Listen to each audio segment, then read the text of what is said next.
quick rundown of my rig here for posterity's sake. I will be making some adjustments to my setup very shortly. I have a couple of pedals I want to buy, etc.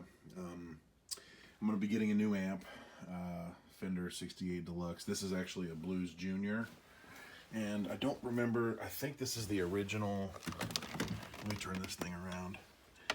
Yeah, this is the original Blues Junior, not the 3 or the 4 or any of that stuff. It's just the original Blues Junior. Right now, this is my main guitar. It's a Fender American Strat, little beat up neck, all stock, bone stock on this. And then I'm also playing this quite a bit too. This is a G&L ASAT. It's a Telly. It's got a maple neck. I had one of my favorite guitar players sign it, Tony McElwain, T-Mac. And that was years and years ago. This guitar hasn't seen the light of day in a long time, but it's restored now. I brought it back. It had all kinds of rust all over it, and the pots were bad, and the input jack was fried, so I had to do some work on it. But it's up and running again, and it's running great. But I'm going to go through these pedals here and just kind of give you a sense of what each of them does within the context of my rig. And then, yeah, that's about it. So we'll get to that right now. All right, I had to move the setup a little bit. I put this up on a table so I can give you a better view of everything. This is the full pedal board, and I'm going to go through it piece by piece. This is the guitar I'll be using for the tones for the demo here. And looks like my guitar cable's getting a little wonky. I'll have to throw a new one in there, but for now we'll see if it'll hold together long enough just to get through the demo. So this is the neck position, full clean, nothing engaged, out of the Fender amp.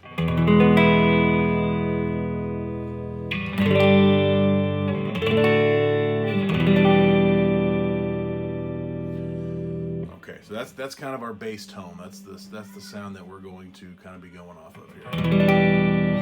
And so my first pedal in the chain is this Ibanez Tube Screamer. And I don't really use it as a distortion pedal so much as I do a boost. I keep the drive down fairly low, the tone about halfway, and the level just a little higher than 12 o'clock, because what I'm wanting to do is use it as kind of a, not necessarily a clean boost, but just something to give a little bit extra push. So that is clean, and this is the dirty sound. So it brightens it up a little bit and gives a little punch. So we'll see if we can do we'll do a 1, and we'll drive it now. So that's what you get out of that. So when you're digging in clean, here's kind of the sound that you're getting. When you got the drive, you're getting this.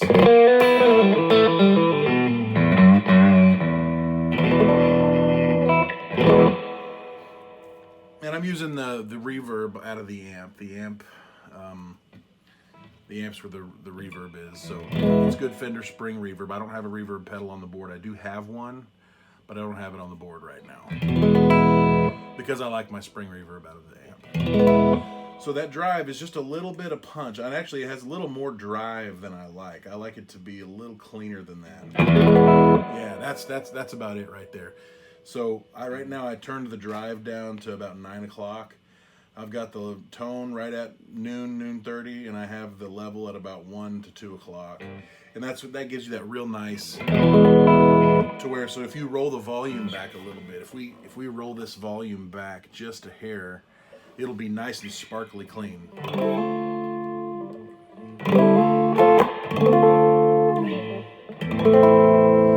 And then when you turn the volume all the way up, it gets a little dirtier, just a little bit. And that's what you want with an overdrive pedal. This is not a distortion pedal. Please understand that. This is not a distortion pedal, or at least I'm not using it as a distortion pedal. I'm using it as an overdrive pedal. It's just a little bit of boost and a little bit of gain, and that's just that's all I want out of it. I don't do a lot of heavy distortion stuff, but I'll show you in a minute how we can use this as a distortion pedal. We'll increase the gain and we'll add some compression and a little bit of sustain, and it'll sound like a distortion pedal. So for now, this is sort of the beginning of the tone. So let me put it on the mid position between bridge and middle. It's very quacky right there. It's very, very quacky.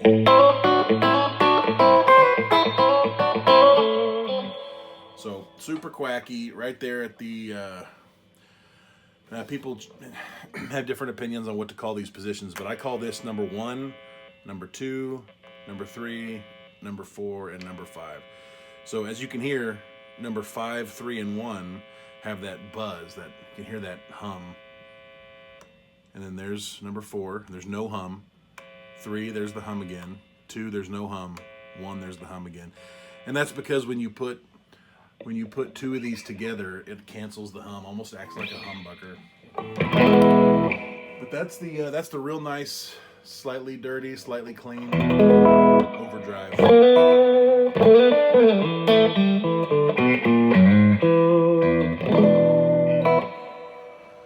So next I'm going to go into the chorus pedal, and we'll talk a little bit how I set that up. Okay, so the chorus pedal, I use it probably a little differently than most. Some people like a real hard, heavy chorus that really fluctuates and pushes the room. I like to use it just as a slight modulation, just a little bit of, and you can almost not hear it, but it's there. So this is a open G chord with no chorus, clean, no drive. Okay? Now we're going to add this chorus in, and take a listen. It's there, but it's super light.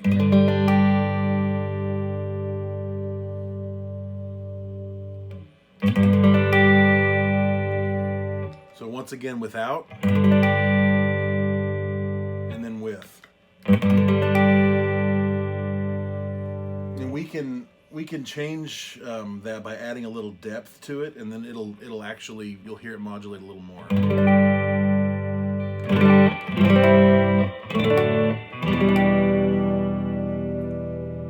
So this is a deep chorus right here. And I don't like that sound. So I'm going to back that back off, put it closer to 12 o'clock, and just a tiny little bit in there is all it needs, just a little tiny bit.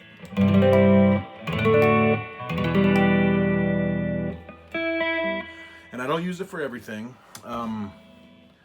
It's just when I'm playing clean and I really want to get a little bit of rasp and a little bit of depth to the tones, I'll add that chorus in just as an effect. I don't leave it on all the time. I just use it every once in a while as a slight effect.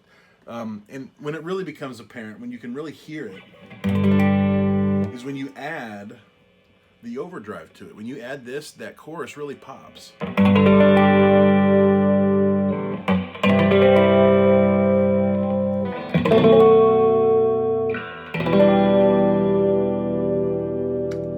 So here's without right here. And then here is it with. It's there, it's just very, very mild.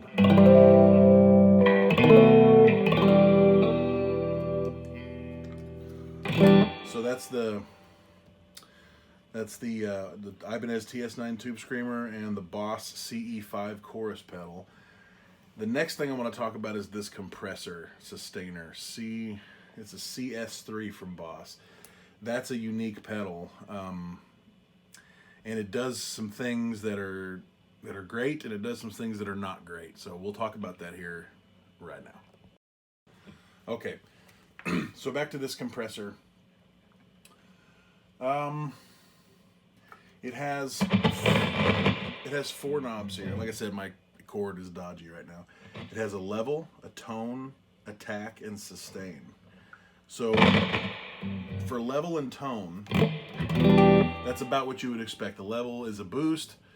The tone is sort of like a tone knob on a guitar. So we'll engage it. And this is the tone rolled all the way off. And now we'll bring in some tone here.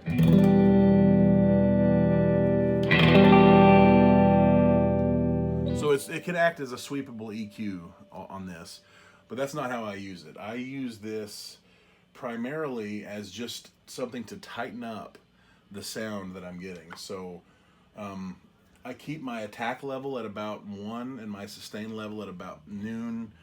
I keep almost everything right up the middle, unless I'm trying to do something specific. So this is with no compressor sustainer.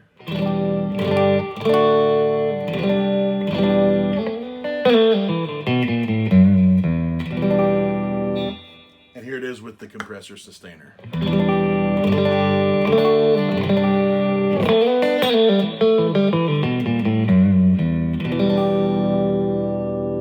So as I'm sure you heard there, it takes off that front pick sound on some of the stuff. So this is off, and this is on.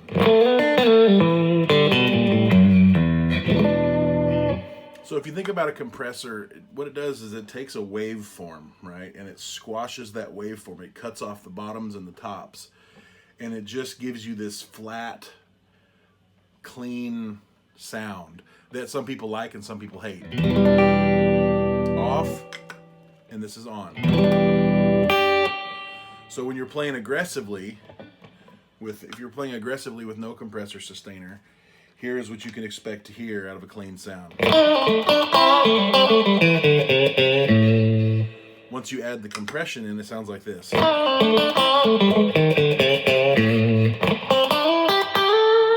So the volume gets adjusted too. It doesn't let it get too quiet. It doesn't let it get too loud.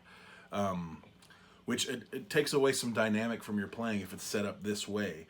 The reason I have it set up this way is because I don't have a distortion pedal. And what I like to do is I like to take my tube screamer and crank the drive on it a little higher. And then what I'll do from there is I'll add the compressor in. And when I add the drive in, it gives you this nice big soaring lead sound, even though it's just a tube screamer. There's no distortion here. It's just an overdrive. So how about this?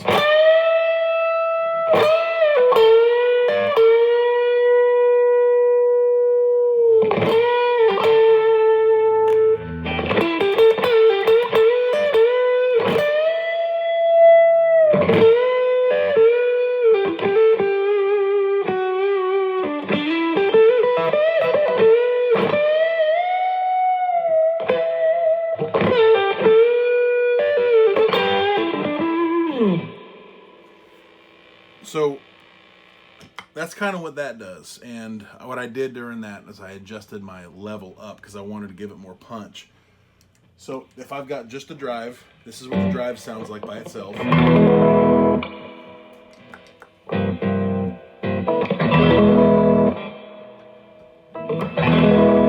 then I add the compressor in and you get...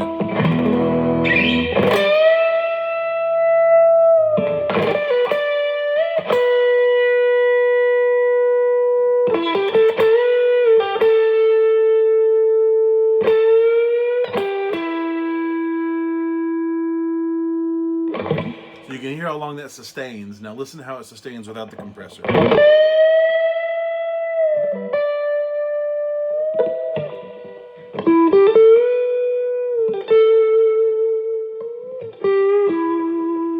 So all that sustainer is doing is it's just letting it sustain a little longer.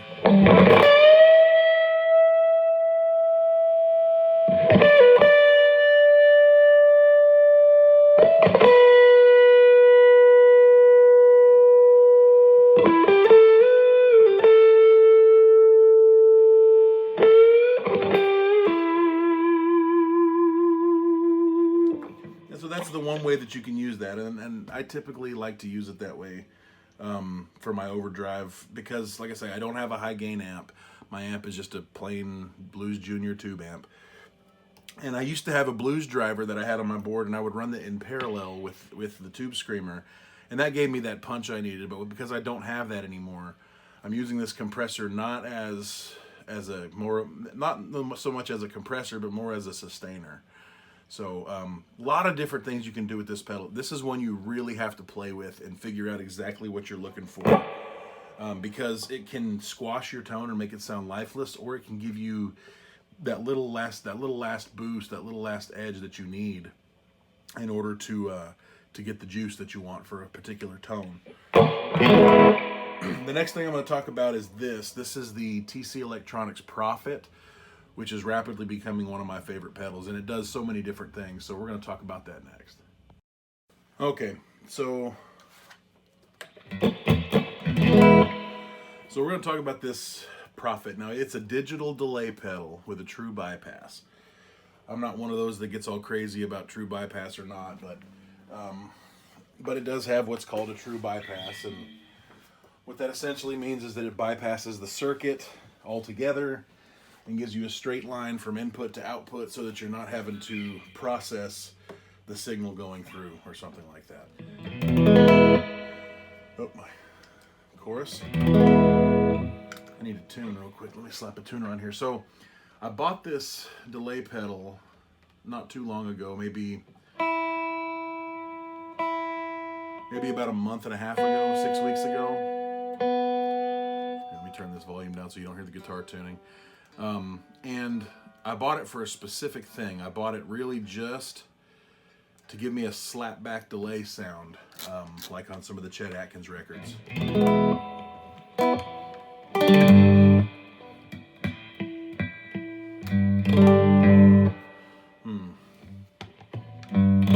Okay, and so that's why I bought it. So the cool thing about this pedal, and I'm going to bring this camera in a little closer.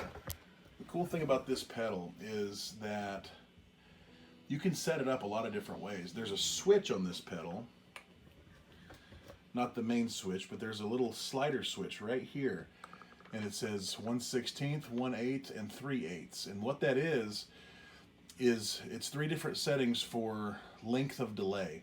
Now, of course, you can change it with your time knob here as well, but I'll show you what each of these do before we start adjusting the time knobs and stuff. So let me reset my camera here. You'll have to forgive the rudimentary camera work. I'm certainly no professional, so hold with me for just a minute. I think I just broke my tripod trying to adjust this thing. Well, that sucks. Okay. So let me see if I can bring this closer. The camera looks funky. Yeah, there's something weird going on there. Maybe it's the light coming through the window. So yeah, so let's engage this. And this is set to 1/16. I have the time set about 1 o'clock. I have the mix down about 9 o'clock and the repeats down at about 10 o'clock. And listen to that. It gives you a quick slapback. That's all it does. So you can play stuff like and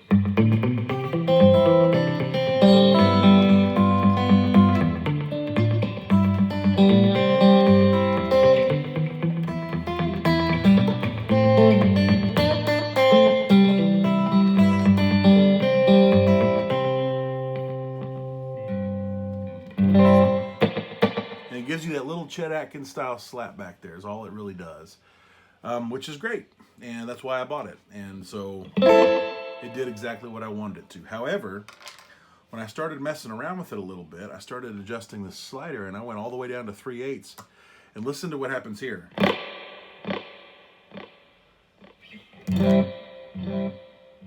Right? So what's cool about that is you can do some Gilmore type stuff on it. Right now I've got my Tube Screamer on, and I have my Sustainer on, and I have my Prophet on. And you can get stuff like this.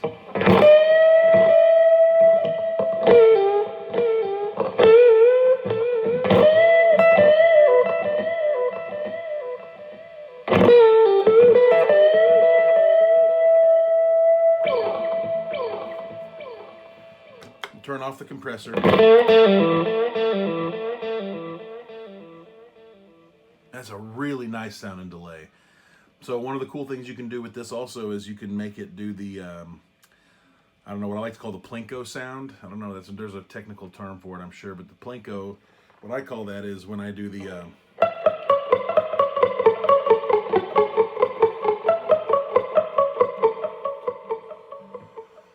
so let's turn the mix up so we're getting the same level instead of it getting so quiet. Let's see what that does.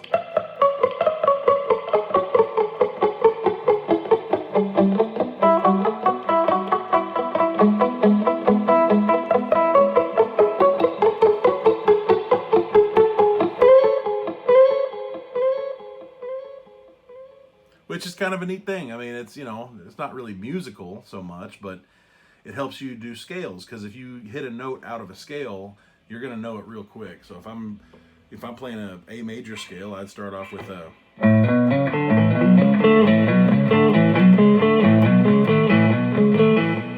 so if I hit a bad note, it'll go like this. And you can hear that note there. So to stay in that scale and stay on that cadence, you just go da da da da da da da da.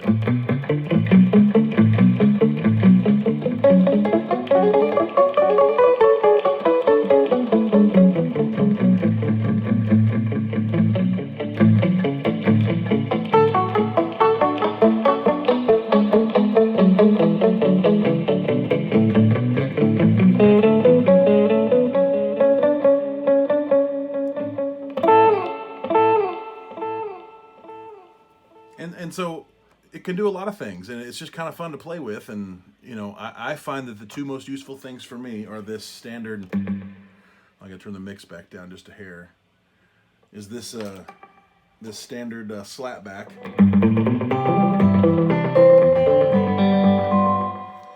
and then also getting the gain in there and going down to the 3/8 and just,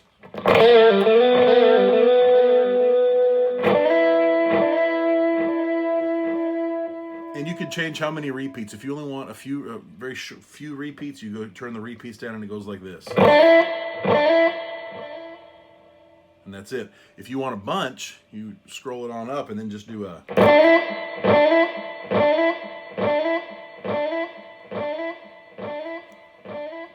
which we don't want. Right now, we don't want that. And then time, you can change this time to be a really nice long delay. So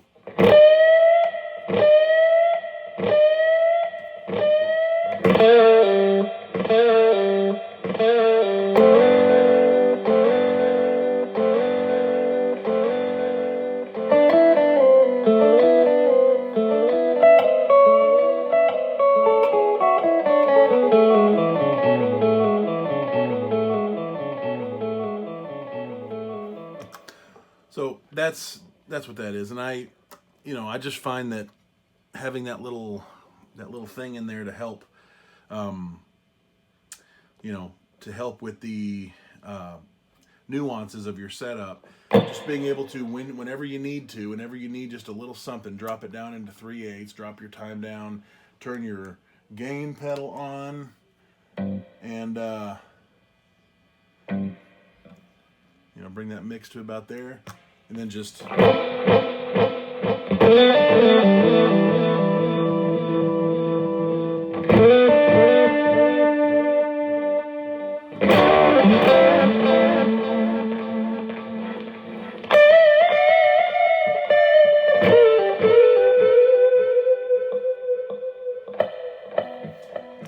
just a nice little thing to have in your toolbox and be able to kind of use it as something else. The last thing I want to show you, maybe not the last thing, but one of the things I also want to show you is this right here. Now, these get forgotten about a lot. This is a Dunlop DC brick, It's a power supply, and it runs these little cables to the front of your pedals, so you don't have to have 1, 2, 3, 4, 5 9-volt batteries that you have to worry about changing out all the time. This thing just plugs into the wall, and then it supplies each one of your pedals with the proper amount of voltage. And if I'm not mistaken, it's capable of supplying 18 volts out or 9 volts out. So it takes 18 volts in, that's the power supply for this. And then it has 3 18-volt out sections and 7 9-volt out sections. So there are some pedals that are pretty power hungry, like some of your loop stations and things like that, and multi-effects pedals that require 18 volts. So you actually can get 18 volts out here, but all the ones I have running right now are all running off the 9-volt side because these all take 9-volt batteries. So, and then of course your obligatory tuner, which right now is not plugged in. I did put Velcro on the bottom of all these pedals, but it has since lost its luster, so they don't stick anymore. I'm gonna have to do something about that. And then my Ernie Ball volume pedal. I love this pedal. It's a super nice, solid metal constructed pedal. And it's got a real strong, smooth feeling potentiometer in there. Very smooth. And it's just basically a guitar's volume knob that's sitting inside of a pedal. And when you push it forward, it has a string inside of here, and that string runs down, and as you move it, it just turns the volume knob. That's really all this is. There's nothing much to it. But that one is awesome. I love this one. This is the Ernie Ball volume pedal, and it's a beast. It weighs a few pounds. It's made of solid aluminum or aluminium if you're a British person, even though there's no I near the end of that word.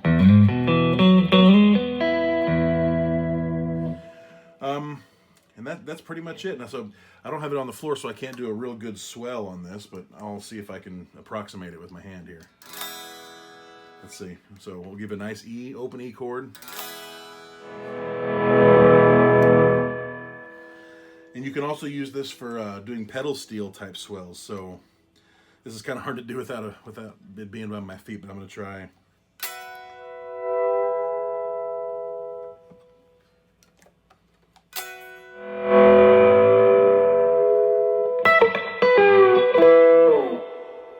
So that's it. That's my pedal rig. That's my board. There's nothing special here. I don't have any crazy pedals. None of these pedals cost me much money.